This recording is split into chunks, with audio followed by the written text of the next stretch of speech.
Sun travels வடமாகாணத்தில் சட்டபூர்வமான அனுமதியுடன் இயங்குகின்ற visa consultants and ticket agent. உங்கள் பெறுமதியான கடவுச்சீட்டுகள், ஆவணங்கள் போன்றவற்றுக்கு பாதுகாப்பான அனுமதி பெற்ற நிறுவனம் சன் டிராவல்ஸ்.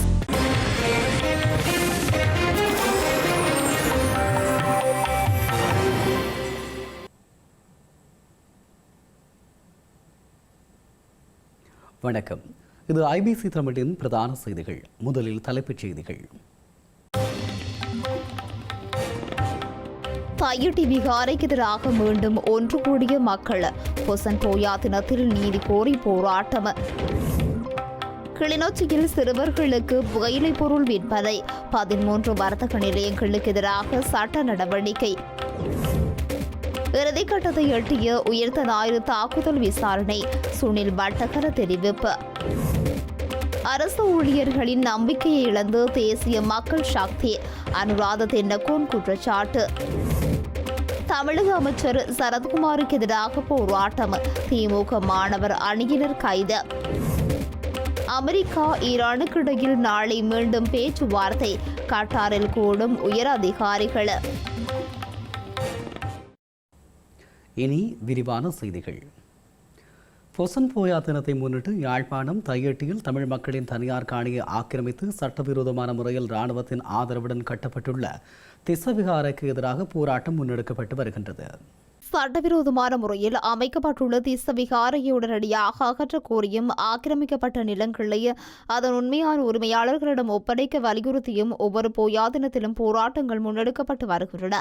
கடந்த 2023ஆம் ஆண்டு மே மாதத்தில் தமிழ் தேசிய மக்கள் முன்னணியின் ஏற்பாட்டில் காணி உரிமையாளர்களோடு இணைந்து ஆரம்பிக்கப்பட்ட இந்த தொடர் போராட்டம் காவல்துறை அச்சுறுத்தல்கள், நீதிமன்ற தடைகள் மற்றும் கைது நடவடிக்கைகளையும் தாண்டி இன்று வரை முன்னெடுக்கப்பட்டு வருகிறது. இந்த நிலையில் பொசன் போயா தினத்தை முன்னிட்டு நேற்று ஆரம்பிக்கப்பட்ட இந்த போராட்டம் இன்று மாலை 6 மணி வரை இடம்பெறவுள்ளது. போராட்டத்தில் ஈடுபட்டவர்கள் எங்கள் நிலம் எங்களுக்கே வேண்டும், சட்டவிரோத விகாரையை அகற்று போன்ற வாசகங்கள் அடங்கிய சுலோகாட்டிகளை ஏந்தி அமைதியான முறையில் கோஷங்களை எழுப்பி வருகின்றனர். உயிர்த்த ஞாயிறு தாக்குதலின் விசாரணைகள் இறுதிக்கட்டத்தை அடைந்துள்ளதாக ஸ்ரீலங்கா பொதுமக்கள் பாதுகாப்பு பிரதி அமைச்சர் சுனில் வட்டக்கல தெரிவித்துள்ளார். குறித்த தாக்குதலின் பிரதான சூத்திரதாரியை கண்டுபிடிக்க நீண்ட காலம் சென்ற நிலையில் தற்போது இறுதிக்கட்டத்தை அடைந்துள்ளதாக அவர் ஹேமாகமவில் இடம்பெற்ற நிகழ்வில் தெரிவித்துள்ளார்.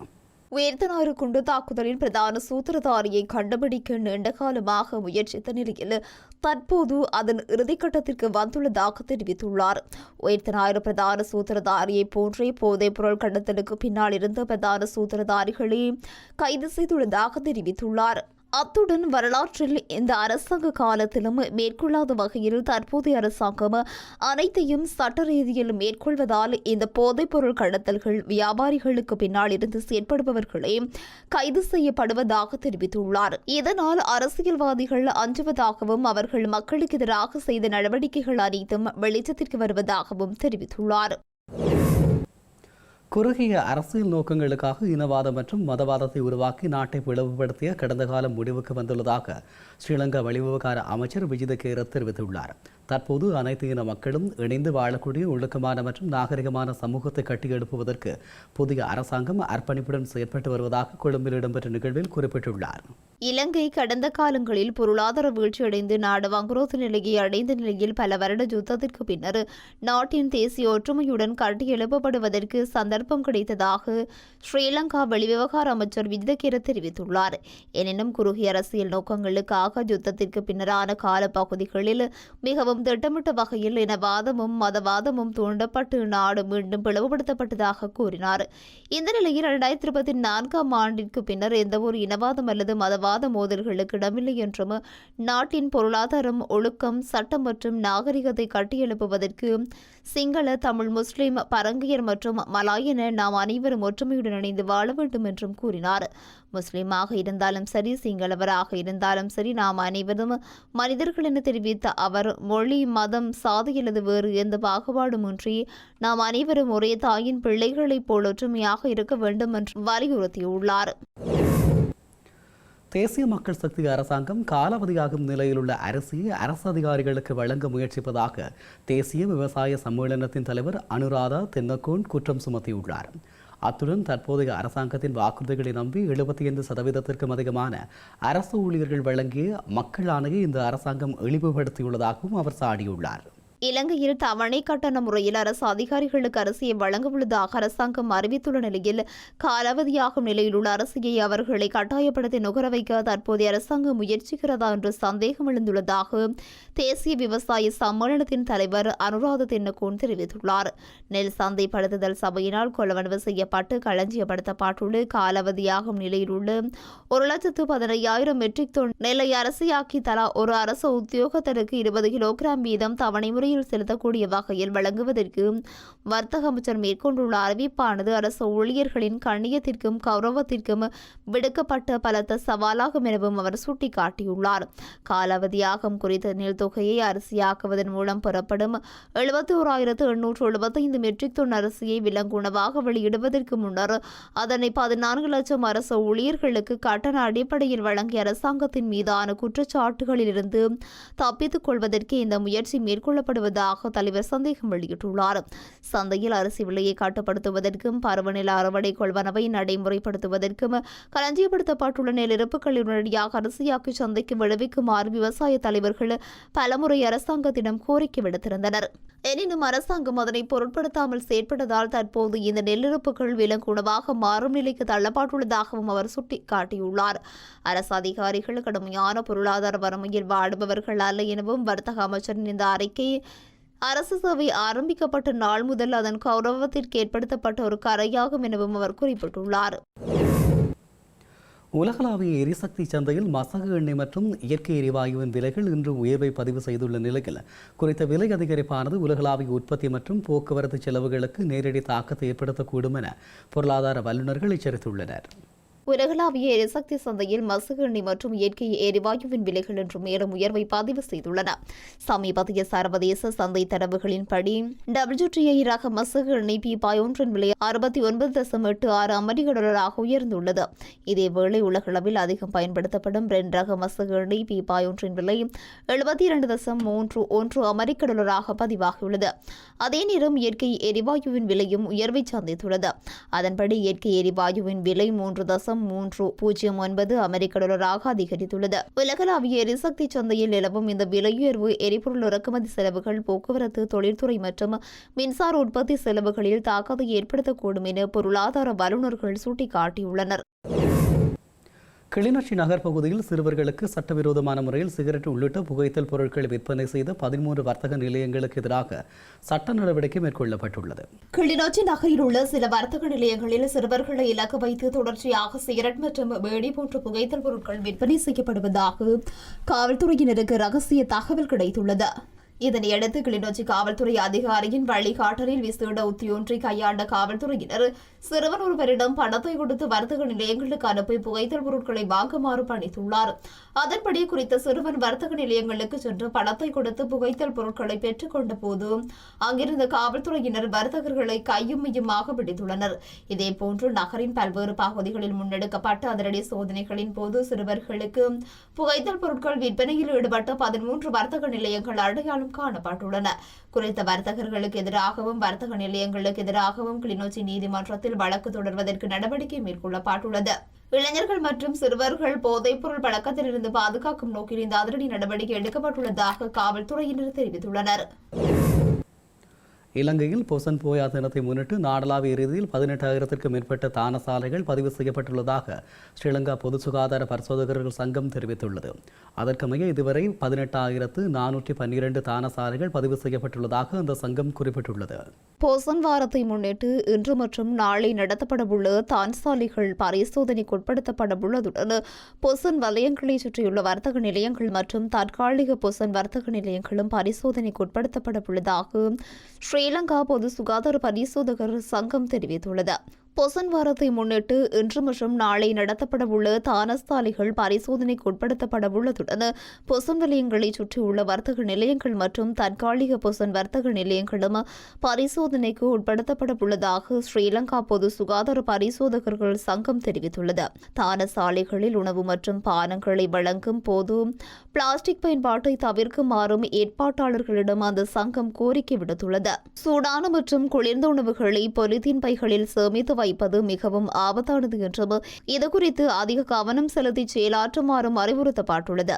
டெங்கு நோய் நிலைமை குறித்தும் அவதானம் செலுத்துமாறும் பொது சுகாதார பரிசோதகர்கள் சங்கம் குறிப்பிட்டுள்ளது. அதன்படி பானங்களை வழங்கும் போது பயன்படுத்தப்படும் பொருட்கள் குறித்து விசேட கவனம் செலுத்தி சரியான முறையில் அகற்றுவதற்கு நடவடிக்கை எடுக்குமாறும் பொது சுகாதார பரிசோதகர்கள் சங்கம் அனைத்து தரப்பினரிடமும் கோரிக்கை விடுத்துள்ளது. கேகாலை யட்டியந்தோட்டை காவல் நிலையத்தின் போக்குவரத்து பிரிவு பொறுப்பதிகாரி தமக்கு வழங்கப்பட்ட கடமைக்கான கைத்துப்பாக்கி மற்றும் தோட்டாக்களை ஒப்படைக்க தவறிய குற்றச்சாட்டின் கீழ் கைது செய்யப்பட்டு விளக்கமறியலில் வைக்கப்பட்டுள்ளார்.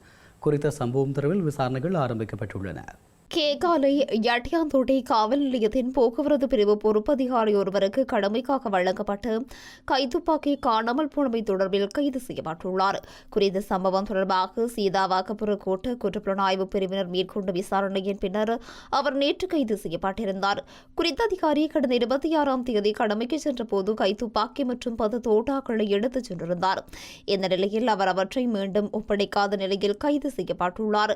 குறித்த சந்தேக நபரை நேற்று வன்வல நீதவான் நீதிமன்றத்தில் முன்னிலைப்படுத்தப்பட்ட நிலையில் அவரை எதிர்வரும் 30ஆம் தேதி வரை விளக்கமறியலில் வைக்க நீதவான் உத்தரவிட்டுள்ளார்.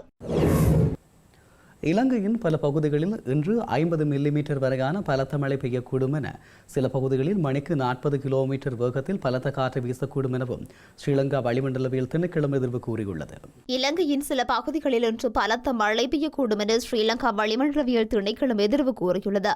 அதன்படி மேல் சப்ரகமுவ மற்றும் வடமேல் மாகாணங்களிலும் காலி, மாத்தறை, கண்டி மற்றும் நுவரெலியா ஆகிய மாவட்டங்களிலும் 50 மில்லிமீட்டர் வரையான மழை வீழ்ச்சி பதிவாகக்கூடும் என எதிர்வு கூறப்பட்டுள்ளது. அதே நேரம் ஊவா மாகாணத்திலும் அம்பாறை மற்றும் மட்டக்களப்பு ஆகிய மாவட்டங்களிலும் பிற்பகல் 2 மணிக்கு பின்னர் மழையோ அல்லது இடியுடன் கூடிய மழையோ பெய்யக்கூடும் என வளிமண்டலவியல் திணைக்களம் எதிர்வு கூறியுள்ளது. இதனிடையே மத்திய மலைநாட்டின் மேற்கு சரிவுகள், வடக்கு, வடமத்திய, வடமேல் மற்றும் தென் மாகாணங்களிலும் மணித்தியாலத்திற்கு 30 முதல் 40 கிலோமீட்டர் வேகத்தில் பலத்த காற்று வீசக்கூடும் என எதிர்வு கூறப்பட்டுள்ளது. தமிழக அமைச்சர் சரத்குமாரை பதவி நீக்கம் செய்ய வலியுறுத்தி திமுக மாணவர் அணியினர் இன்று நடத்தவிருந்த மாபெரும் கண்டன ஆர்ப்பாட்டத்தை கண்டித்து சென்னை எழும்பூரில் போராட்டம் நடத்த முயன்ற திமுக மாணவர் அணியினரை காவல்துறையினர் கைது செய்துள்ளனர். பொது இடங்களில் ஆர்ப்பாட்டம் நடத்த முன்னதாக அனுமதி பெற வேண்டும் எனவும், போராட்டத்திற்கு மாநகர காவல் ஆணையாளரிடம் முன் அனுமதி பெற வேண்டும் எனவும் காவல்துறையினர் தெரிவித்துள்ளனர். தமிழக வெற்றிக்கழக அரசின் அமைச்சரவையில் இடம்பெற்றுள்ள மனிதவள மேலாண்மை துறை அமைச்சர் சரத்குமார் பொது இடத்தில் போதைப்பொருள் பயன்படுத்துவது போன்ற காணொலி ஒன்று சமூக வலைதளங்களில் பரவி சர்ச்சையை ஏற்படுத்தியது. குறித்த காணொலி குறித்து விளக்கமளித்த அமைச்சர் சரத்குமார் தனது குழந்தைக்கு மாத்திரையை பொடியாக்கி கொடுத்ததாகவும் தவறான தகவல்களை பரப்ப வேண்டாம் என்றும் கேட்டுக் கொண்டுள்ளார். இருப்பினும் இந்த விளக்கத்தை ஏற்க மறுத்த அமைச்சர் சரத்குமாரை பதவி நீக்கம் செய்ய வேண்டும் என வலியுறுத்தி திமுக மாணவர் அணி சார்பில் அனைத்து மாவட்ட தலைநகரங்களிலும் இன்று மாபெரும் கண்டன ஆர்ப்பாட்டம் நடத்தப்படும் என அறிவிக்கப்பட்டிருந்தது. இந்த நிலையில் சென்னை எழும்பூரில் திமுக மாணவர் அணியினர் ஆர்ப்பாட்டத்திற்கான மேடை அமைக்கும் பணியில் ஈடுபட்டிருந்தனர். இதன்போது அப்போது அவர்களை தடுத்து நிறுத்திய காவல்துறையினர் ஆர்ப்பாட்டம் நடத்துவதற்கு உரிய அனுமதி பெறாததால் மேடை அமைக்க அனுமதிக்க முடியாது என தெரிவித்துள்ளனர். பொது இடங்களில் ஆர்ப்பாட்டம் நடத்த முன்னதாக அனுமதி பெற வேண்டும் எனவும், போராட்டத்திற்கு மாநகர காவல் ஆணையாளரிடம் முன் அனுமதி பெற வேண்டும் எனவும் காவல்துறையினர் தெரிவித்துள்ளனர். இந்த நிலையில் ஒலிபெருக்கி உள்ளிட்ட பொருட்களை காவல்துறையினர் அகற்றியதற்கு திமுகவினர் கடும் எதிர்ப்பு தெரிவித்துள்ளனர். இதனையடுத்து திமுக மாணவர் அணி நிர்வாகிகளும் காவல்துறையினருக்கும் இடையே வாக்குவாதம் ஏற்பட்டது. தொடர்ந்து ஆர்ப்பாட்டத்தில் ஈடுபட முயன்றவர்களை காவல்துறையினர் வாகனங்களில் ஏற்றி அழைத்துச் சென்றுள்ளனர். அமெரிக்கா மற்றும் ஈரானுக்கு இடையில் இடம்பெறும் மோதல்கள் முடிவுக்கு கொண்டு வரும் வகையில் நாளை மீண்டும் பேச்சுவார்த்தை நடத்த 2 நாடுகளும் இணக்கம் வெளியிட்டுள்ளன. போர் பதற்றத்தை தணிக்க கட்டார் தலைநகர் டோஹாவில் ஈரான், அமெரிக்கா இடையே நாளை அவசர பேச்சுவார்த்தை நடைபெறும் என அமெரிக்க அதிகாரிகள் உறுதிப்படுத்தியுள்ளனர். மத்திய கிழக்கில் இடம்பெறும் மோதல்களை நிறுத்தவும், ஹோர்மூஸ் நீரிணை மீதான தங்களது சர்ச்சை குறித்த பேச்சுவார்த்தைகளை மீண்டும் தொடங்கவும் ஈரானும் அமெரிக்காவும் ஒப்புக்கொண்டுள்ளதாக அமெரிக்க அதிகாரி ஒருவர் மேற்கோள் காட்டி ராய்ட்டர்ஸ் செய்தி வெளியிட்டுள்ளது. ஜூன் மாதம் 17ஆம் தேதி எட்டப்பட்ட 14 அம்ச புரிந்துணர்வு ஒப்பந்தத்தின் அனைத்து பிரிவுகளும் குறித்து தொழில்நுட்ப ரீதியிலான பேச்சுவார்த்தைகள் தொடர்புள்ளதாக அமெரிக்க அதிகாரி ஒருவர் தெரிவித்துள்ளார். இந்த ஒப்பந்தத்தின் கீழ் ஹோர்மூஸ் நீரிணை மீண்டும் கப்பல் போக்குவரத்திற்காக திறக்கப்பட உள்ளது. செய்திகளின் நிறைவாக மீண்டும் தலைப்புச் செய்திகள். தையிட்டி விகாரைக்கு எதிராக மீண்டும் ஒன்று கூடிய மக்கள். பொசன் போயா தினத்தில் நீதி கோரி போராட்டம். கிளிநொச்சியில் சிறுவர்களுக்கு புகையிலை பொருள் விற்பனை. 13 வர்த்தக நிலையங்களுக்கு எதிராக சட்ட நடவடிக்கை. இறுதிக்கட்டத்தை எட்டிய உயிர்த்த ஞாயிறு தாக்குதல் விசாரணை, சுனில் பட்டகர தெரிவிப்பு. அரசு ஊழியர்களின் நம்பிக்கையை இழந்து தேசிய மக்கள் சக்தி, அனுராத தென்னக்கோன் குற்றச்சாட்டு. தமிழக அமைச்சர் சரத்குமாருக்கு எதிராக போராட்டம், திமுக மாணவர் அணியினர் கைது. அமெரிக்கா ஈரானுக்கு இடையில் நாளை மீண்டும் பேச்சுவார்த்தை, கட்டாரில் கூடும் உயர் அதிகாரிகள். இத்துடன் ஐபிசி தமிழின் பிரதான செய்திகள் நிறைவு பெற்றன. உடனுக்குடன் செய்திகளை அறிந்து கொள்ள IBC Tamil.com என்ற எமது இணையதளத்தை பார்வையிடுங்கள். வணக்கம்.